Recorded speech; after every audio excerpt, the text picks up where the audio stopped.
Magandang araw!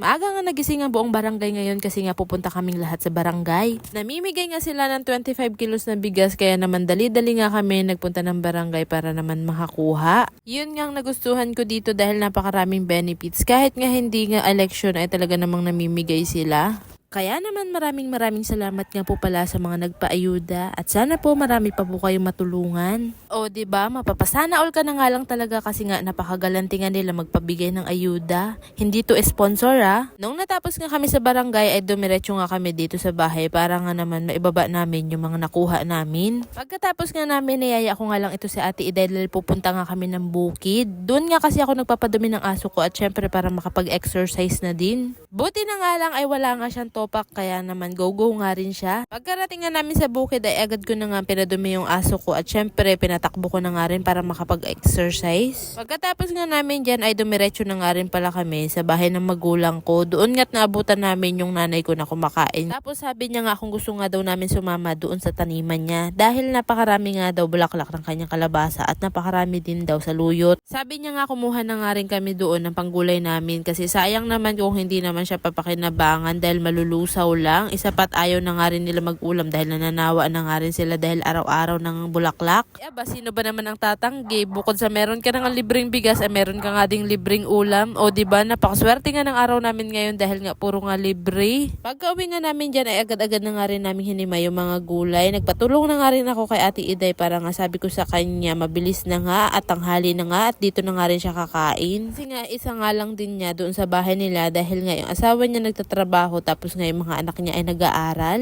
Lagi nyo na nga rin pala makikita dito sa mga video ko si Ate Iday kasi nga siya lang din naman yung lagi kong kasama at isa pa wala din naman siya kasama sa bahay nila kaya naman dito siya palagi nagtatambay sa bahay namin. Total naman wala namang iba-iba kaya naman sana po masanay na rin po kayo sa kanya.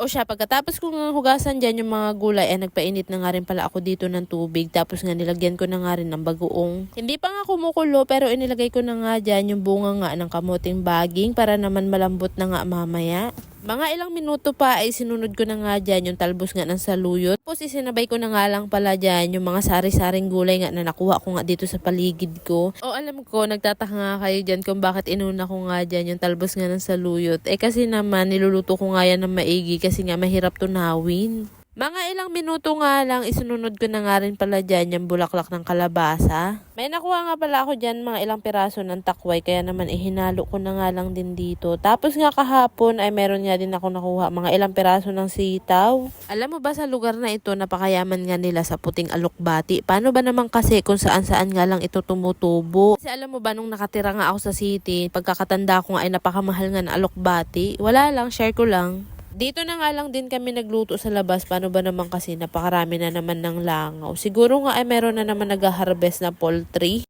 Buti na nga lang ay meron nga kaming natitirang bangus dito sa rep. Kaya naman ito na nga lang din yung pinares namin dito sa gulay namin. Inihaw nga lang namin ito. Pagkatapos nga namin magluto lahat, ito nga't kakain na nga rin kami. Kaya ano pang hinihintay nyo? Kumuha na nga rin pala kayo dyan ng plato at ulam nyo at sabayan nyo na nga rin pala kami. Lord, maraming salamat nga po pala sa napakaraming blessing ngayong araw. At syempre maraming salamat din po pala sa masarap naming pagkain. Amen. Hanggang dito na nga lang din pala itong video na ito kasi nga matatapos na nga rin. Syempre maraming salamat nga po pala sa lahat ng mga followers ko na sumusuporta. Na-appreciate ko po kayo. Syempre salamat na nga din pala sa mga non-follower ko, nag-unfollow at syempre sa mga lagi nang i-stalk. Kaya naman hanggang dito na lang. See you in the next video.